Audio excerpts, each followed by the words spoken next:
If you like the Young Turks podcast, I think you'll love a lot of the podcasts on the TYT network. Old School, it's one of my favorites, one of the favorites for a lot of the listeners. Please check that out, subscribe, share it. That makes a big difference, and give it a 5-star rating. Thank you. Well, the Young Turk, what's up? Cenk Uygur, Anna Kasparian. That what's up came out a little weird, didn't it? It did. Yeah. It was also weird that you're about to call me J.R. Jackson. What do you mean? It sounded like you were about to say really? Cenk Uygur, Anna Kasparian. Wow, that's super weird. Yeah. Okay, lots of weird beginnings in today's show. We do look alike, to be fair. Yeah. I'm Uygur, son of Uygur. That's a Last Kingdom reference. All right, so look, guys, we got an amazing show for you today. Trump goes to war with our own government, as usual, but it's his own administration, the intelligence officials. We'll get to that in a second. Did Trump commit treason? I don't know. People are talking, including Trump and Putin secretly. Oh, for Christ's sake. Okay, an amazing story about that. That's coming up in a little bit. So great show. Oh, and do not miss the war between Elizabeth Warren and Howard Schultz. Oh, totally my favesy story. Yes, of the day. And I don't know if Howie knows that they call her Warren G. Okay, so anyways, but I do also want to tell you about what's coming up within the week. Okay, so first off, tomorrow, second hours just for members. Last time in January, well, it's the last day in January, so that makes sense. But don't worry, you can get it for free if you try out membership for a week. That's free for a week, tyt.com/trial, okay? So that's for tomorrow. But also for tomorrow, this is really important. We're gonna have a guest on Rebel Headquarters at 8:05 p.m. Eastern that is going to make some news about the 2020 campaign. Yeah, interesting. I'm not saying anything except for the words I've just said. So definitely check that out. And then next Tuesday, State of the Union, free and available for everyone. A little extra analysis for the members as always. So tyt.com/join and become a member, or like we said, tyt.com/trial to try it free for a week. Okay, so lots of amazing things coming up in the next week. Oh, by the way, sorry, one last thing, guys. The game whose name cannot be mentioned, that happens on Sunday, and that's fairly large. We're gonna watch it along with you guys. If you want us as a second screen and see our reactions to the plays, etc., we've been doing that for a long time on the Young Turks, maybe probably around 15 years or so when Dave Kohler first brought his laptop to Ben Mankwitz's house while we were watching the game. So that's also free and available to everyone in the beginning, tyt.com/live. It starts at 3 o'clock Pacific, so 6 o'clock Eastern on Sunday. Watch that game along with all the folks from here, me, Ben, JR, so many others will be here to watch. Anna, I think, is coming as well. I will be there, yes. Okay, so and that'll be will fun. Christian. So it's like a family atmosphere. I think you guys will love that. Yeah. All right, what's next, Anna? All right. Donald Trump is sparring with the US intelligence community, yes, his own intelligence community. And this is following the recent assessment that was put out to essentially report what the major threats are to US national security. Now, we talked about it on yesterday's show, but just to quickly summarize the findings of the report. Number one, a border wall was not really mentioned. That was not considered one of the primary threats to be concerned about. However, Iran is not developing nuclear weapons. They are still following along with a 2015 nuclear deal, even though Donald Trump has pulled out of it and has implemented sanctions against Iran. Russia and China are actually more aligned and do pose cybersecurity threats. They are specifically targeting our electric grid and also the 2020 election. North Korea is unlikely to give up nuclear stockpiles, and ISIS continues to stoke violence in Syria. Now, to be fair, ISIS has lost a lot of ground in Syria and in Iraq, but the intelligence report essentially says that ISIS has not been wiped out as a threat. They still pose some level of threat in Syria. So Anna, at first I thought you were saying that Trump was at war with his own intelligence, which also makes sense because he has at times said, I'm like a smart person. When in reality he knows he's not. So there's a little bit of a conflict there as well. But and it's a good catch that they didn't mention the wall. I didn't notice that because Of course, the wall has nothing to do with national security or almost nothing to do with it. So it didn't even occur to me, but it didn't occur to the national security folks either, because it's not, compared to the other issues, is a tiny, tiny issue and one that has not gotten any worse over the last couple of decades. In fact, now less people coming in through the border with Mexico. All right, so on the substance of how you should interpret these findings. So look, there's a couple of different camps and I don't think we're in either one of them. So one of the camps is these intelligence officials are demigods, they know everything, and you should bow your head to them and accept all their findings. And then there's the other camp, which is the Trump camp, which is, they don't know what they're talking about. Kim Jong-un told me we're gonna have a strong deal and they're not going to do the nuclear anymore. Okay, so neither one of those is correct. But where do you go on that scale of credibility for the intelligence officials? And so a lot of progressives and just thinking rational people go, wait a minute, I remember these guys getting it pretty wrong in Iraq, to say the least. So I'm not ready to jump all in and say what they say is a threat and what isn't. Yeah. Yeah, is 100% credible or not, right? So, well, you could tell in the details, right? And first the context and the details of this particular report. The context is, remember that in the Iraq war, it wasn't that the intelligence officials had no idea what they were doing, and they all thought that there was weapons of mass destruction, and they all thought that Saddam had attacked us along with Al Qaeda. No, that intelligence was greatly cherry-picked by the administration. So there's the intelligence reports, and then there's what the administration does with it, right? So in reality, intelligence officials very clearly said that Saddam Hussein did not attack us on 9/11. But Dick Cheney and George Bush came out and implied that anyway, and then the media did a terrible job of going along with that talking point. On the weapons of mass destruction, they were mixed, and Dick Cheney took the parts that he liked and said, yaha, right? And buried the parts he didn't like. So it's not quite fair to put that all on intelligence.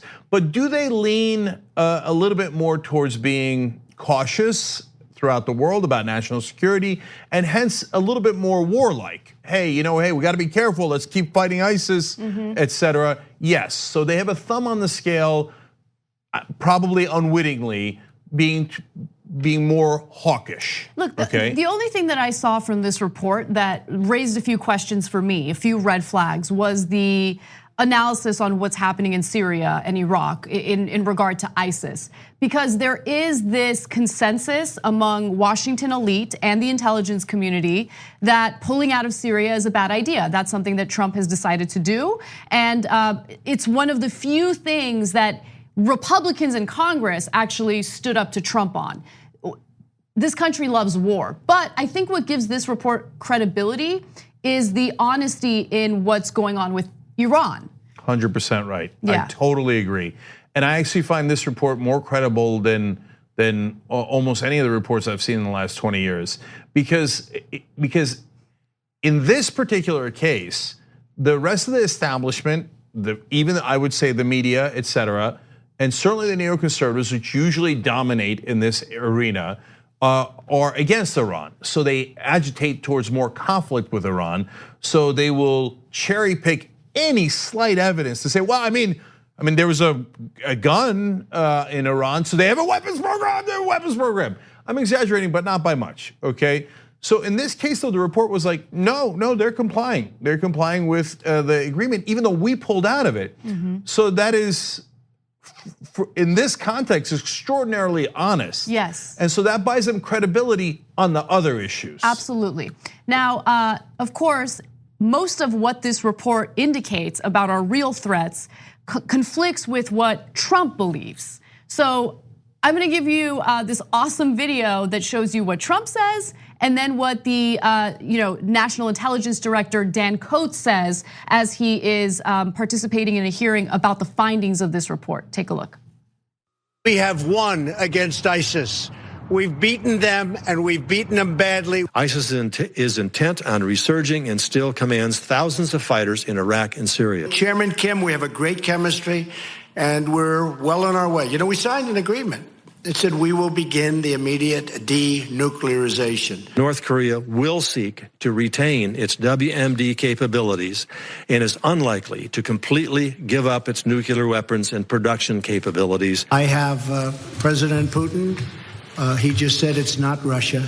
I will say this. I don't see any reason why it would be. Not only have the Russians continued to do it in 2018, but we've seen indication that they're continuing to adapt their model. So CNN did a good job juxtaposing, Trump's, statements with what the intelligence report finds. Now, guys, even if you're MAGA, you know the reality. Who do you think is more likely to be telling the truth? Donald Trump, who contradicts himself and lies about 18 times a day, or the serious professionals who look into this and actually have an incentive to, if any incentive at all, it would be to be more hawkish, right? And yet on issues like Iran, they're not. And so, and by the way, on some of the issues they would tend to, hey, look, there's no need for conflict there. And on other issues, they say, no, we need more conflict. That balance shows you that they're actually looking at the intelligence as opposed to having preconceived notions. So you know that. And by the way, if you don't know, the FBI director and the director of national intelligence are both Republicans. And Dan Coats, who's the director of national intelligence, is a very right-wing Republican. So it's not like he has any incentive to disagree with Donald Trump and to contradict what he's saying.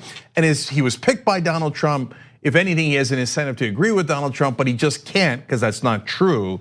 In fact, when pressed on some other issues, including Russia, he said we should discuss that behind closed doors, which I found to be very interesting. Absolutely. So a few other things I want to mention. I thought it was interesting how the report also went into some of Trump's economic policies and how that poses a threat because of the alliances that we're now seeing internationally. So according to the report, American trade policies and unilateralism, meaning unilateralism by Trump, have strained traditional alliances and prompted foreign partners to seek new relationships. And so, we talked about this a little bit previously in regard to the trade war. All of a sudden, you're seeing Mexico doing business with China. They're forming an alliance there, which means even when the trade war is over, American businesses will be hurt because, well, someone else has taken their place. And so it would be much harder to, create that business relationship again. Also, activity in North Korea that is inconsistent with full denuclearization, and most of what North Korea has dismantled is reversible. So the point here is, okay, look, it's good that we've taken a more diplomatic approach to North Korea, but it has not denuclearized. And whatever little progress we've seen with their denuclearization is easily reversible. So that was the point there. Now, in response to this entire report, of course, Trump had a meltdown on Twitter. So I wanted to share some of that response with you. Let's go to graphic 5. He says, this is my favorite tweet. The intelligence people seem to be extremely passive and naive when it comes to the dangers of Iran. They are wrong. When I became president, Iran was making trouble all over the Middle East and beyond. Since ending the terrible Iran nuclear deal, they are much different. But what? No, they are not much different. They're literally still following the terms of that deal, even though you've imposed those sanctions. And how? What do you mean? So they're not causing any other problems internationally anymore? No, it's of course, as I alluded to earlier, contradictory because everything he says is weirdly contradictory. Why? His motivations are to say, I'm tough on Iran, so Iran's now knows their role and is being compliant with me because I'm so strong. On the other hand, I'd like to start more conflict with them, so they're causing trouble and I won't stand for it. So which one is it? Are they being compliant or causing trouble? Well, you can't have both, but he wants both, so he just says it. No, okay, so that was the first part of the tweet. Here's the second part. Remember, he said they are acting much different. Okay. So then he says, but a source of potential danger and conflict, they are testing rockets last week and more, and are coming very close to the edge. The economy is now crashing, which is the only thing holding them back. Be careful of Iran. Perhaps intelligence should go back to school. Perhaps you should go back to school. I'd love to see your transcripts. This moron couldn't have gotten past the D on any class at all. He can't read past the page. Okay, his daddy got him into Wharton. He's a total failure, talking about going back to school. You know that he wanted Obama's transcripts from Columbia and Harvard? Because he couldn't believe, why? that a black man got into those schools and got good grades. Obama was the president of the Harvard Law Review. That means he was among the very best students at Harvard Law while he was there. So it's not like, oh, he got in through affirmative action or any of that kind of stuff. He proved himself within the law school, right? But Trump got his daddy to get him from Fordham to Wharton and has never released any of his transcripts because they would be mortifying, because he's an absolute and utter fool. So that school thing just drives me crazy. Now, like I said, there's no consistency at all. I'm so tough and raw, that's why they're complying. But they're not complying, so we might have to attack. You see how intelligence doesn't know anything? I figured it all out. They should go back to school. Just a total fool. Look, things are devolving for him. And so, and this story is part of it. Now you see, just in the last 24 hours, Chris Christie coming out and taking a lot more pot shots at him, okay? Now, Chris Christie was the idiot who was standing behind him after dropping out of the race, going, oh, okay, Donald, what do I do? Right. What do I do? And for 2 whole years, he's still been quietly playing for a position. He's not playing for a position anymore. Why? The ship is sinking, yes, and the rats sense it. Steve Bannon, speaking of rats, just came out and started criticizing Donald Trump. Oh, interesting. And now Dan Coates, the intelligence officials, et cetera, are like, no, the president, that's not true. This is the reality. Oh, Russia, we got to talk about that behind closed doors.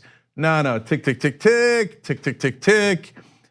He's in way more trouble than he realizes. Well, let's talk a little bit more about Russia, because the Financial Times published a piece today that I think is important to discuss. Earlier, the Washington Post broke news that Donald Trump had a number of private meetings with Vladimir Putin without anyone else on the American side in the room. No aides, no interpreter, no one who could basically make a record of the conversation that was taking place, or the conversations that were taking place. Now we find through a report by Financial Times that Donald Trump also had a meeting with Putin in Buenos Aires at the tail end of the G20 summit. Now, this was last year in November. According to Financial Times, the White House has acknowledged the 2 leaders met in Buenos Aires after Trump canceled former bilateral talks following Russia's November attack on 3 Ukrainian naval vessels. So Trump was, in essence, forced to cancel that meeting because of the conflict with Russia and Ukraine. But he still met with Putin, and he did it behind closed doors without a US aide with him, without anyone taking record or taking note of the conversation taking place.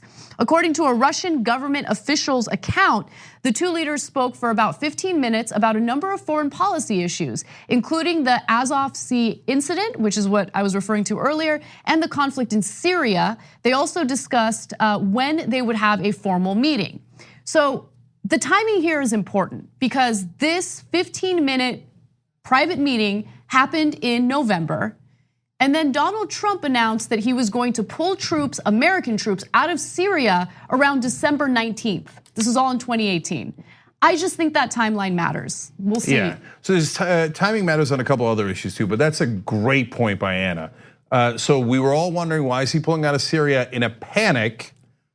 All of a sudden, immediately before, he was like, oh, maybe, and the generals were trying to talk him out of it. And then all of a sudden he comes out and says, no, we gotta get out of Syria right now. Almost as if he got orders, and that's not us saying it now, we said it at the time. Look, we want him to come out of Syria, but we said the way that he did it was very curious. And now this timing gives you some clue as to, and back then we were having a discussion about he had a conversation with Turkey, Russia wants us to withdraw. What were the possible motivations? Now this leans more towards Russia than Turkey or any of the other motivations, but it's just one data point. Okay, now the other curious timing things. So he had said, well, I'm canceling the November meeting with Putin because of what happened with the naval ships that Anna told you about. And then after that, he has this secret meeting with Putin in Buenos Aires when they're at the G20 together. Okay, well, you don't need the formal meeting if you're gonna have an informal meeting. So it turns out you canceling the formal meeting was just a show, was to pretend you were being tough on Russia, but in reality you snuck around and was like, okay, Vladimir, what do you want, what do you want? Okay, so don't pretend you're a tough guy and you cancel talks when you went and had a secret talk with him anyway. Point number 2 on that same issue is, When you have formal talks, well, then that is when the US at least has a translator, and you're supposed to have aides in the room with you, staff in the room with you to take notes, to make sure there's no misunderstandings, and that we follow through on what we said. Now, Trump in the past has not done that on occasions because he didn't want anyone on the American side knowing what he's talking to Putin about. In this case, since it's not a formal meeting, he's like, oh, well, the translator didn't happen to be here. I had to just use the Russian translator that Vladimir brought, and Melania. And that's a curious, different thing, okay? Right. And so it's very convenient not to have a formal meeting, but an informal one where only the Russians are present and Trump, because then he has no witnesses. You know who tries to avoid witnesses? Criminals. So we're not the only ones that are concerned about what took place during that closed-door private meeting. In fact, National Intelligence Director Dan Coats was asked about this recently, and here was his reaction. Donald Trump met privately with Vladimir Putin, and no one in the US government has the full story about what was discussed. Director Haspel and Director Coats, would this put you in a disadvantaged position in terms of understanding Russia's efforts to advance its agenda against the United States? This is a sensitive issue, and it's an issue we ought to talk about this afternoon. I look forward to discussing that in a closed session. In other words, I don't want to say publicly how much Trump has damaged us by not allowing any other Americans to hear what he's saying to a foreign adversary, and to not even have a translator from our side. So I don't know what Dan Coats said in the closed door hearing, but he thought it was an important and sensitive issue that the public shouldn't know about yet. So that is very telling. And it's also very telling when you don't, look, if I'm going to deal with anybody else, I want my own translator in a business meeting, let alone if I'm the American president. And why wouldn't I want my own translator? Why would I trust a Russian translator? What a weird thing to do unless you're absolutely insistent that there be no witnesses. And so, and remember, in previous cases, he has also told the translator not to come into the room with Putin. And in one instance, he came out of a meeting and took the translator's notes. Right, and said, do not talk about the meeting with anyone. And do not ever talk about this meeting. Right. Oh, it's so obvious, come on, you know who tries to avoid witnesses. You know that, if you're breaking the law, you don't want any witnesses. All right, by the way, I don't know what Melania's role is, and now there's a lot of speculation online, I'm not gonna get into that. But I do know that he has put her in legal jeopardy by having her attend that meeting. So, I mean, she doesn't have to speak Russian because the translator is presumably translating obviously back into English so Trump can understand. So Melania can hear everything that's being said. Now she's in legal jeopardy for, that is such a foolish thing to do. I know, but I don't think you're assuming, but he doesn't care about the people around him and what kind of legal jeopardy he puts them in. I mean, think about the number of people associated with Donald Trump who have already faced the legal ramifications of being associated with someone like him. Yeah, last two things here.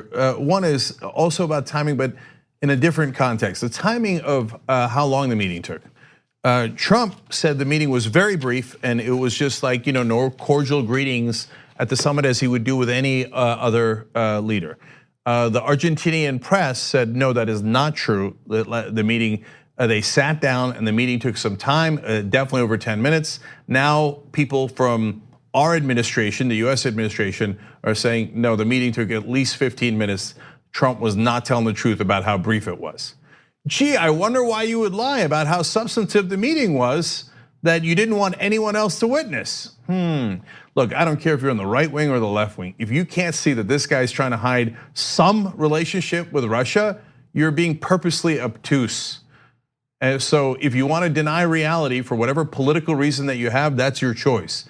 But every other rational person in the world can see that Trump has some deal with the Russians that he doesn't want anyone else to hear about.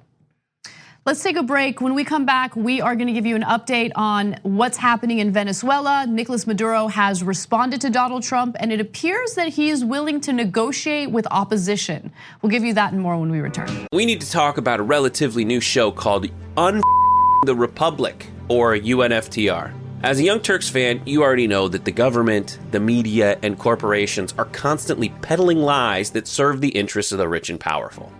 But now there's a podcast dedicated to unraveling those lies, debunking the conventional wisdom. In each episode of the Republic, or UNFTR, the host delves into a different historical episode or topic that's generally misunderstood or purposely obfuscated by the so-called powers that be, featuring in-depth research, razor-sharp commentary, and just the right amount of vulgarity. The UNFTR podcast takes a sledgehammer to what you thought you knew about some of the nation's most sacred historical cows.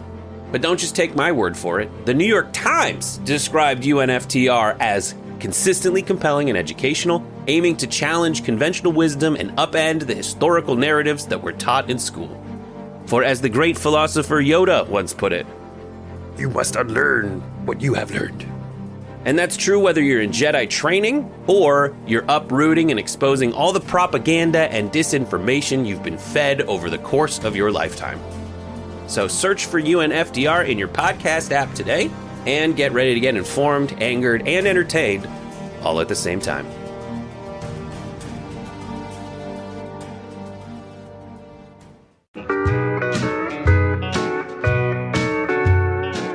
All right, back on the Young Turks. I love our audience. John Brugliera on Twitter caught something that we missed. Did you happen to notice he says that in Trump's intelligence tweet, he uses there as in THERE instead of there as in they apostrophe RE. Who needs to go back to school? I know, but I actually did catch that, but I didn't harp on it because it's Trump. Like, it's so commonplace in his tweets that I feel like it's cliche to bring it up. If Obama had made one mistake. I know. I mean, Okay. he's normalizing bad grammar. Yeah, I mean, when you say that other people don't have intelligence and they should go back to school, that is when it is incumbent upon you not to misspell things. Yeah. Okay, and so don't get me started on global warming. That boy's hell on Turlet says, I challenge Trump to find Iran on a map. Oh, ooh. How great would that be if a reporter did that? They'd be like, oh, that's a gotcha question. He's the president, man, for Christ's sake, right? It's nearly inconceivable that he would find it. Nacho Mamo says, Cenk, please don't tease us with the announcement for tomorrow. Now I want to call us sick from work tomorrow. Hashtag Bernie 2020. No, look, I'm not saying anything. All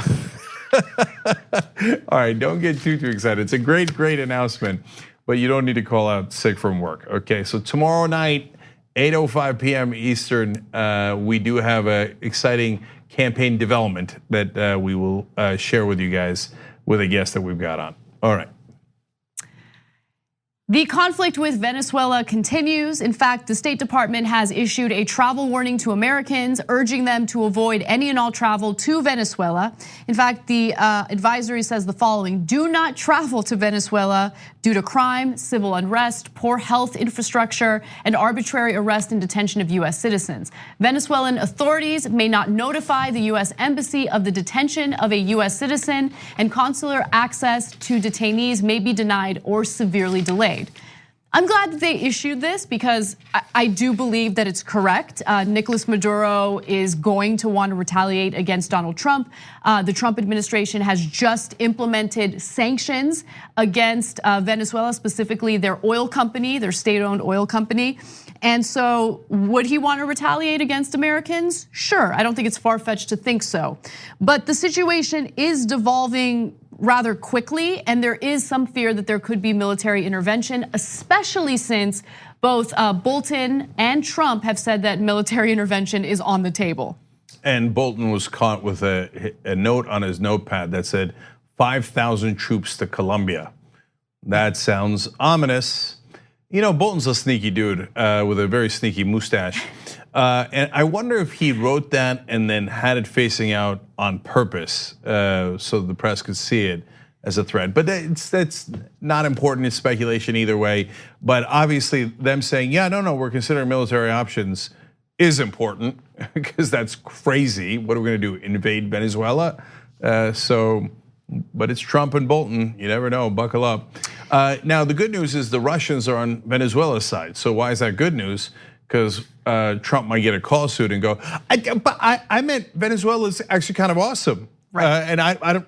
Did I say I don't like Maduro? I mean, hey, dude won an election. Okay, which by the way is not necessarily the case. No, yeah, it was a rigged election. That's clear, but. Donald Trump and various countries, it's not just the United States, refuse to recognize Nicolas Maduro as the leader of Venezuela. And they are now noting that the opposition or the opposer, Juan Guaido, is the real president of Venezuela. Look, they're pushing for regime change, and every time I see that, I get incredibly uneasy. Yes, I acknowledge that Nicolas Maduro is a bad guy, but anytime there's a push for regime change from outside forces, especially outside forces who oftentimes are influenced by business interests, you're gonna have a disastrous situation. So it makes me uneasy, and at the same time, I recognize what the Venezuelan people are going through. And by the way, yeah, Nicolas Maduro might have not gotten elected democratically or fairly, but neither did Juan Guaido. Yeah, so look, if you came up with a solution, the world did, all the international community did, and right now the international community is split. So on the side of Venezuela and Russia is also China, Mexico, Uruguay, Bolivia, etc. So that's on the Maduro side saying no, Guaido is not the elected leader of Venezuela. But if the world were to be united and they decided, hey, look, let's have new elections, let's monitor them, either Jimmy Carter's organization or the United Nations, or maybe Mexico or Uruguay, right? I would love that. I think that would be the perfect answer to this, because I don't believe that Maduro was democratically elected.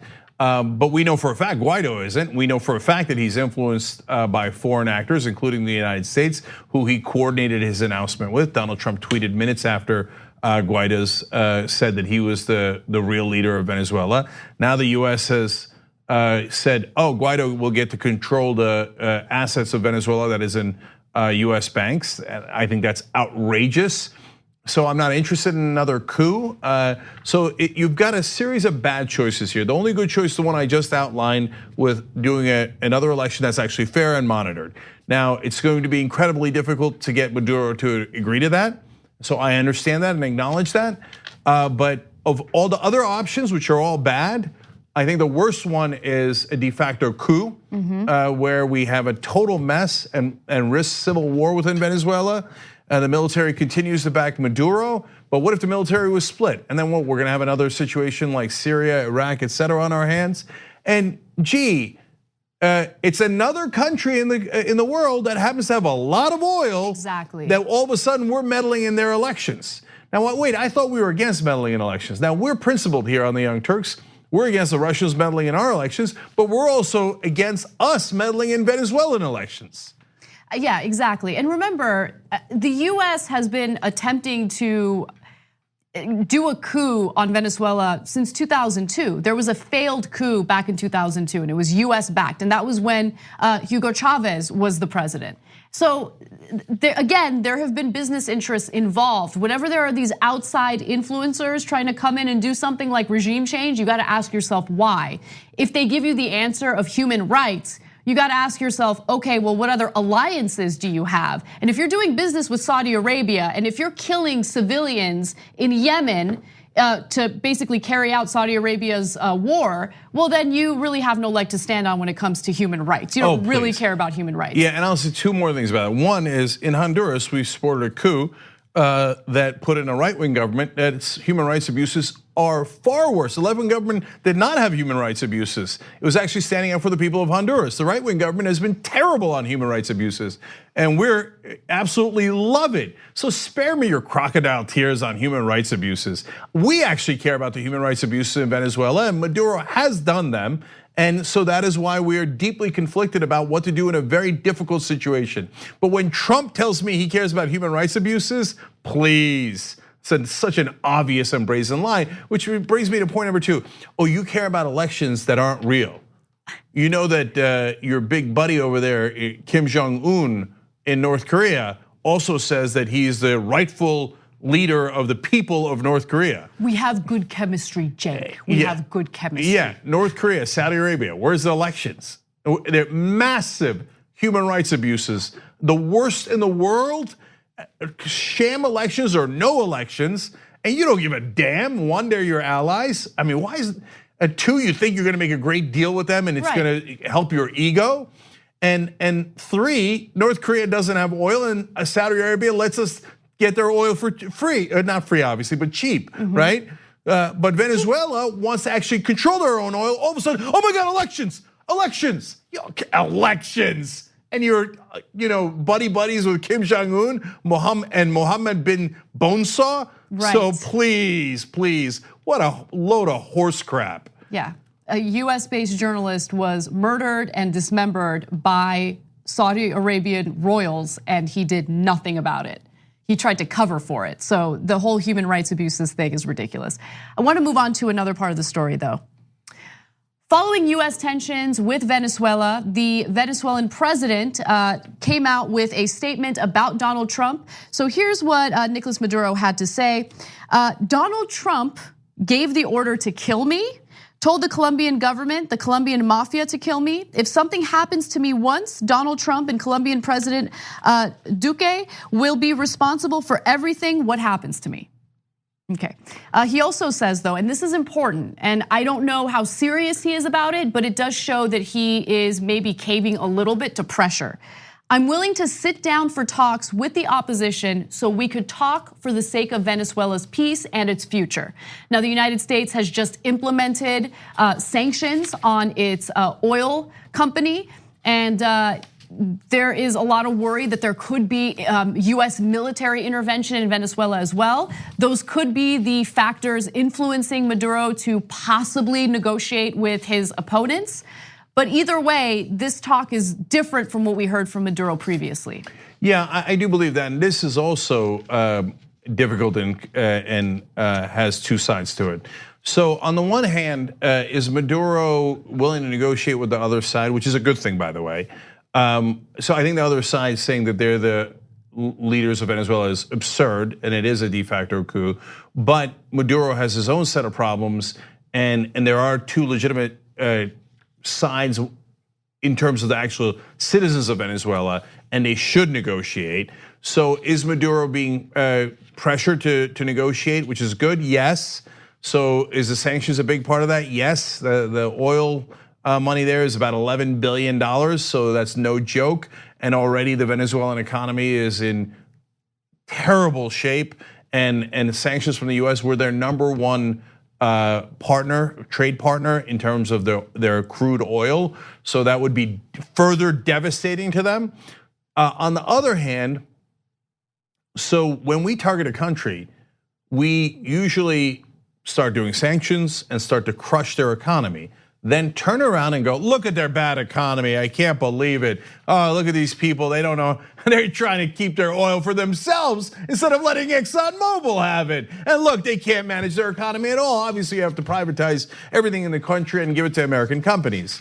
So given that history, I am less likely to support sanctions. So again, Venezuela, no easy choices here. I'm glad Maduro's coming to the table a little bit more, but I do not support the coup. I do not overall support the sanctions, because the one thing we are absolutely positive about is that it will further crush the people of Venezuela, no matter which side they're on. Exactly. But I want to give the other side of the sanctions as well, because it is important. So one of the ways that Maduro is able to maintain power in Venezuela is he's paying off the military. Pays off the military, they remain on his side, and he's able to carry out this, dictatorial regime. And so, look, my issue with the sanctions is the intentions behind it, right? What is the intention behind it? Is it because this government actually genuinely cares about the people of Venezuela and they want to squeeze him out in order to, protect these people? No, that is not the intention. The intention is to open up that oil for American use, for business interests. That's the problem. And whenever that happens, and whenever we go into something, whenever we try to do regime change with the wrong intentions, usually ends up even worse for the people of that country. Yeah, we meddle far too much. Last piece of nuance and context here on sanctions. I'm not saying I'm a blanket against all sanctions. It greatly depends. So for example, sanctions did not work in Iraq because there was a dictator in charge during Saddam Hussein's time. And he didn't care what happened to his people. And so he had plenty of money and it didn't bother him at all. And so all it did was further crush the people of Iraq that were already suffering. On the other hand, sanctions in South Africa worked brilliantly, and economic pressure overall does work. So you just have to know the right context. Why did it work in South Africa? Why did it work in the uprising in Egypt when there was massive labor strikes, economic pressure of a different sort? It's because when you have a set of people instead of just one dictator in charge, and it affects all of their economic interests, they then put pressure on that leader to make a difference. In this case, the military guys do have influence there, very important influence. And as Anna pointed out, they make a lot of money from Maduro, but if that money is now getting hurt, they then put pressure on Maduro. So sanctions do have some chance of working here. On the other hand, it's at the expense of the Venezuelan people, and the intent in this case is not to do something like get a dictator like Mubarak out of office or end apartheid. It is a bad intent, which is to really help American companies in Donald Trump's interest and to help a coup rather than give the desperately needed aid and comfort to the people of Venezuela. Exactly. All right, we're gonna take a break, and when we come back, we're gonna come back to the United States, talk about what Democrats are doing to restore voting rights and how Republicans are fighting them. At TYT, we frequently talk about all the ways that big tech companies are taking control of our online lives, constantly monitoring us and storing and selling our data. But that doesn't mean we have to let them. It's possible to stay anonymous online and hide your data from the prying eyes of big tech. And one of the best ways is with ExpressVPN. ExpressVPN hides your IP address, making your active ID more difficult to trace and sell to advertisers. ExpressVPN also encrypts 100% of your network data to protect you from eavesdroppers and cyber criminals. And it's also easy to install. A single mouse click protects all your devices. But listen guys, this is important. ExpressVPN is rated #1 by CNET and Wired magazine. So take back control of your life online and secure your data with a top VPN solution available, ExpressVPN. And if you go to expressvpn.com/TYT, you can get 3 extra months for free with this exclusive link just for TYT fans. That's expressvpn.com/TYT. Check it out today. We hope you're enjoying this free clip from the Young Turks. If you want to get the whole show and more exclusive content while supporting independent media, become a member at tyt.com/join today. In the meantime, enjoy this free segment. All right, back on the Young Turks. Lots of fun comments. Let's go to Twitter first. Kara Curley says, and I don't know if she's referring to Maduro or Trump or both. I take both here, and I think it does apply. These quote unquote strong men spend a lot of time screaming, crying, and hiding. Oh, for sure. Yes, isn't it? And then I like this tweet on 2 grounds. One is the title of the Twitter handle, and then the second is the substance. The Twitter handle is aggressive, moral populist, Kamala is a cop. Okay, Ida was saying that the other day when she was in here. She's like, you know what Kamala Harris is? Police. Ida gets it. Anyway, yeah. So that person wrote in, Baltimore to no longer prosecute people for marijuana possession, another important non-Trump story. Thank you for pointing that out. That is a wonderful story. Hey, look at that. Prosecutors using discretion to incarcerate less people rather than more people. Apparently that's possible. And Sasha Ray writes in the member section, we're entering the 40th year of sanctions on Iran. I'm sure they'll democratize real soon. Right. So yes, there are situations where sanctions totally do not work, and Iran is another good example. When you have a grand Ayatollah in charge, turns out he doesn't really care that much what happens to his people, just cares about his own pocketbook, and the sanctions almost never touches the very top. All right, and one last thing for you guys. Squarespace is our partner and sponsor here, and they bring your stories to life online. Basically, if you're building a website, a blog, a portfolio, which almost everybody needs now, whether you're applying for a job or you have your own business or any of those situations, You need to go to Squarespace. In this case, go to squarespace.com/TYT and get 10% off, or you could use TYT as a promo code. So if you're gonna set up a website, you should definitely do it with them. They have great support. I did it, Anna did it. So make sure you use TYT to get 10% off. Okay, what's next, Anna? Every time you do that promo, I think about how I need to update my website and how I still haven't done it. You know, it's really easy through Squarespace. It is, it's so easy, but like, I don't know about you guys, but I don't want to spend a bunch of time thinking about what I've done. You know what I mean? Like, I don't want to go home after work and be like, what did I do that I want to let everyone know about? Like, how can I promote myself? Like, it's the hardest thing for me to do. Anyway, let's move on. Yeah, we could talk more about it in a post game, but I hear you, sister. All right. Okay. That would have to interrupt our otherwise important post games from this week, including an intellectual discussion of Gollum versus Schmeagol. Yes. Okay. It was so much fun. It was. TYT.com/join to become a member and get the post game. All right, what's next, Anna? All right. Democrats and Republicans are debating over HR 1. Now, this is the House Judiciary Committee, and they're debating the merit of this legislation, which would essentially make it easier for Americans to vote in our country, which is supposed to have a functioning democracy or democratic process. Now, the House Judiciary Committee held an initial hearing on HR 1. The For the People Act focused largely on the bill's voting rights provisions. The measures aim to expand automatic voter registration, early voting, and felon re-enfranchisement. The bill also endorses a restoration of the Voting Rights Act pre-clearance provisions that were gutted by the Supreme Court in 2013. So just to give you a little more context into what the Supreme Court gutted in 2013, essentially the Voting Rights Act ensured that some of the states that were horrible to, let's say, black voters would have to go to the Justice Department and get permission before they change their voting laws. Because there was a lot of concern due to the history of this country that some of the red states, some of the southern states would purposely pass voting laws that would make it increasingly difficult for black voters to go out there and vote. And so that's why the Justice Department was supposed to be involved in that. Yeah, so first of all, HR 1's a great bill. When it comes to campaign finance reform, I always want more. So, I wish we could end all private financing of elections, and then we will. We'll get a constitutional amendment to do that.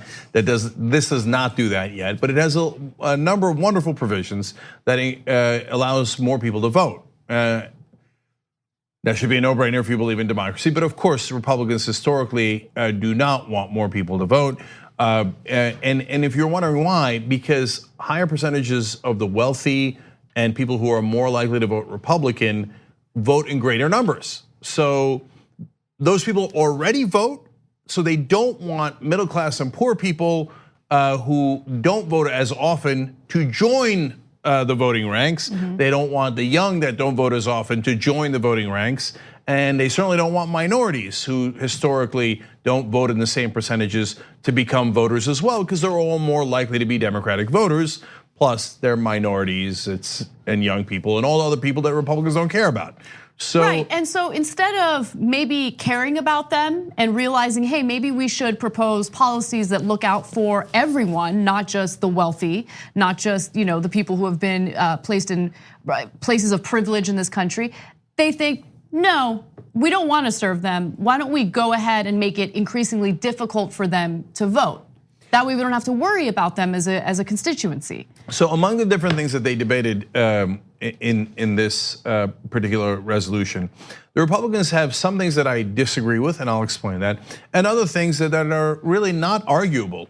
So they're forced to, as usual, lie about them. So what's a legitimate thing to disagree about, even though most of the country is seemingly weighed in on it? So, and by most of the country, I mean it's just bipartisan, not necessarily that every state participated in these kind of ballot measures. So the arguable one is, should felons have voting rights?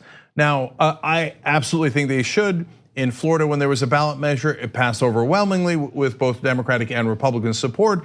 There are Republican governors in places in the middle of the country that are saying, yes, we think that felons should regain their voting rights when they come out. But you could have an argument about that. Well, there were Republicans who wanted to have that argument. So I'm gonna go to Representative Gates, and he listed all the reasons why he believes that people who were convicted of felonies should not be allowed to vote. I guess to Ms. Gupta, you say that your organization believes that we ought to restore automatically the voting rights of people who've engaged in felonious conduct. Mr. Grant was convicted of a felony. When he's done with his probation and community service and time, should we allow him to vote again? The Leadership Conference would say yes. After people have completed their sentence and served their debt to society, the right to vote should be restored. I'm looking at Anthony Bruton. Anthony Bruton committed sex acts with a 12-year-old at knife point. Then he threatened to cut her throat and bury her. He spent 5 years in prison for that offense. Would H.R. 1 have allowed Mr. Bruton to rape a 12-year-old at knife point, move to another state, and then vote against actions that would allow that to be considered at a subsequent sentencing? This bill would allow someone like Nardo Harmon, who broke into the homes of people and raped 11-year-old victims. So he gets out of his house, breaks into somebody else's house and rapes an 11-year-old. But if H.R. 1 were the law and Nardo Harmon did that, he would then be able to go vote against California Proposition 83 that would have required him to wear a GPS monitoring device. There are some things you can do that are so bad, the degradation of people's right to vote, intimidating people from vote, raping children, that probably renders your right to participate in those decisions in the future. So look, there's two parts to this. One is saying, hey, listen, I'm concerned about very serious criminals voting on specific legislation that might affect them. I think it's a debatable point. There's a second part, which is demagoguery, which is what he's doing. That's exactly right. Cherry picking extreme cases to make his point. So in Florida, it affected 1.4 million people. And the overwhelming majority of that are nonviolent offenders, usually things like marijuana possession, etc. So to put them all in the same bucket as child rapists, right, is obvious demagoguery. And so secondly, think about that example for a second. Do you think that it's, well, look, if we have that one guy who gets out of prison and moves to a different state and votes to not monitor child rapists, that somehow that legislation isn't going to pass? Like everybody's gonna be like, oh, that child rapist makes a really good point. Maybe we shouldn't monitor them. I'm gonna vote no. No, it's preposterous, right? So he's trying to take away the rights of actually millions of Americans based on the most extreme and absurd examples. Exactly. So if he wants to do an amendment and saying, hey, you know what, I would like to exempt child rapists from this law, he can propose that amendment to this legislation. Yeah, and we're having a conversation. I agree with you that there are parts that are debatable, right? I don't think that you are unreasonable for believing that. I believe that as well. But he wants to paint a very specific picture on everyone who's been convicted of a crime, even though we know through our years of sharing stories with you that there is a huge population of people who have been convicted for non-violent offenses like drug possession. And by the way, civil libertarians would say, no, I get it. Some of the crimes committed, including murder, et cetera, are horrific. But that is why we have a criminal justice system. And after they have served their sentence, we have decided as a society that that is the appropriate punishment, and we're done punishing them. So that is the counterpoint to that debate. But that would apply again to a minuscule amount of people. And so he's not trying to fix this bill in his mind, if it needs fixing. He's trying to kill the bill. And does he care about the felon voting rights? A little bit. But what he actually cares more about is, my God, it would allow more people to vote on other issues through early voting, through easier voter registration. And he hates that, because those folks might vote for Democrats. Oh, he don't like that. Okay, so another part of this that you have to be aware of, and this is just mind-blowing to me in how utterly transparent Republicans are. As we've said, intentions matter. So if they're coming as honest actors and they're really debating the merit of various provisions, that's fine. But they do want to kill this bill, and it's abundantly clear when they bring certain people to represent their argument. I'm gonna skip ahead to graphic 20. Republicans invited Hans von Spakovsky of the Heritage Foundation and J. Christian Adams of the Public Interest Legal Foundation, two individuals known for exaggerating the threat of in-person voter fraud. So both of them were members of Trump's failed voter fraud commission, which was created to justify the president's false claims that millions of illegal immigrants voted in the last election to help Hillary Clinton out with the popular vote. Now that commission disbanded, guess what? They didn't find anything. Of course they didn't find anything. We didn't have undocumented immigrants voting in the election. Okay, so let me break that one down. First off, this is the illegitimate part. There is no real debate here. That's why they have to lie. So Trump said millions of illegal people voted to help Hillary Clinton. Then why did they vote just to make a symbolic victory for her on the popular vote, but decide not to vote to give her the election in the critical states? They're like, no, it'd be too much to cheat to get the electoral college win so she could be president. Let's just vote in irrelevant states so she can win the popular vote and claim a moral victory. Yeah, that likely happened.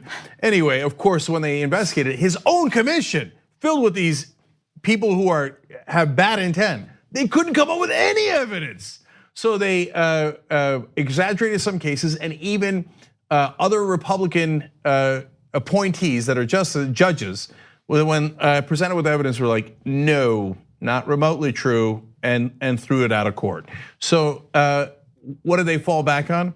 They disbanded the commission. They're like, oh yeah, it probably happened, but we're not gonna give you our findings, okay? And then the guy who was leading the commission, Chris Kobach, referenced people who had voted illegally throughout decade after decade after decade. It was a tiny number, and when you did the math on it, the amount of people that committed voter fraud was 0.0000025%. It's a really big problem. Okay, so these guys are comical. It is not a real issue. It's actually, in some ways, more disproportionate than climate change. At least in climate change, 1 to 3% of climate scientists disagree, right? 97 to 99% agree. In this case, if you're looking at the actual evidence, there are no real people who thinks that voter fraud is a bigger issue than blocking millions of votes through the laws that the Republicans propose. So this is not debatable. They just don't want you to vote. Exactly. And one other thing I want to share with you, well, two things. First off, the reason why I mentioned that they brought on these two right wingers, one from the Heritage Foundation, is because they're not interested in maybe legal experts, vote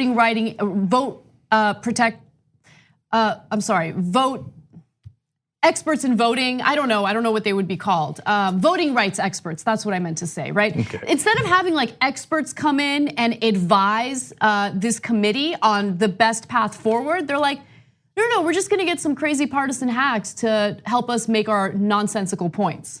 And that I think speaks volumes. Secondly, one of the quotes that came out of this meeting was by Representative Ken Buck. He's a Republican from Colorado. And he said, quote, Democrats have a long history of stealing elections. Democrats have a long history of stealing elections. Wait, what just happened it was North Carolina, right? Yeah, that's what just right. happened in North Carolina? They tried to steal an election. Yeah, was that Democrats? Yeah. So in the midterm elections, give me a case where Democrats tried to steal the elections. So I love this one because when I saw that, I LLOL'd, literally laughed out loud.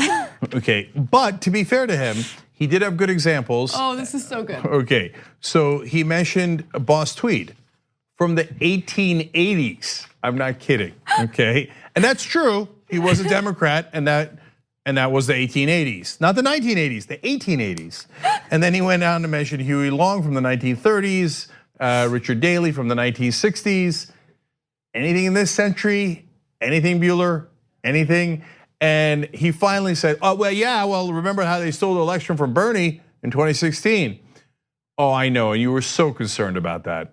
I mean, these Republicans, they've been looking out for Bernie Sanders for so long. They really have, yeah, right? They're concerned. Yeah, and that, by the way, was not voter fraud. Those were different issues. How many debates did they set? Did they leak questions to Hillary Clinton? Did they give her an advantage in financing, et cetera, et cetera? That wasn't people going to the polls and Debbie Wasserman Schultz saying, okay, now you vote for Hillary, or changes vote from Bernie Sanders to Hillary Clinton. So I know some people believe that, but there's not great evidence to that effect. There's overwhelming evidence that they rigged it in other ways, but the Republicans did not object to that, do not care about that, and that is not addressed in this bill at all. they got nothing. My favorite, well, that was great. But okay, so my second favorite was Doug Collins from Georgia. He said, we discussed the long lines that actually should be applauded, long lines for voting, right? Oh, really? He said, we have long lines because a lot of people wanted to vote. No, that's not. He actually had to backpedal later when someone called him out on that. Okay, so just in case you're unaware, let me just quickly tell you, the reason you have long lines is because they put less voting booths in Democratic areas, in states that are controlled by Republican governors and legislatures, and they put more voting booths in Republican areas. So they don't have lines, they just go in, they vote, and more people filter through. If you have long lines, people have to go to work, people have to go to class, and less people vote. That is why they do it. In fact, in Chris Kobach's state of Kansas, in a Dodge City, which is more heavily Democratic, they moved the single voting booth they had outside of the city and a mile away from a bus station so that those Democrats in that city couldn't vote. So that's why you have long lines, not because, well, everybody's enthusiastic about voting and they got long lines everywhere. Yeah, it's not a nightclub in Hollywood. Like, it's voting, okay? Right. You don't want the long lines. All right, we're gonna take our break, and when we come back, while we've been focusing on a million other stories, behind the scenes, Mitch McConnell and his cronies have been trying to do away with the estate tax. I love this story because, God, the rich just needed a little extra help. And wait till you see how many people or how few people that it affects and who they're actually fighting for. It is perfectly symbolic of the Republican Party. Thanks for listening to the full episode of The Young Turks. Support our work, listen ad-free, access members-only bonus content, and more by subscribing to Apple Podcasts at apple.co/TYT. I'm your host, Cenk Uygur, and I'll see you soon.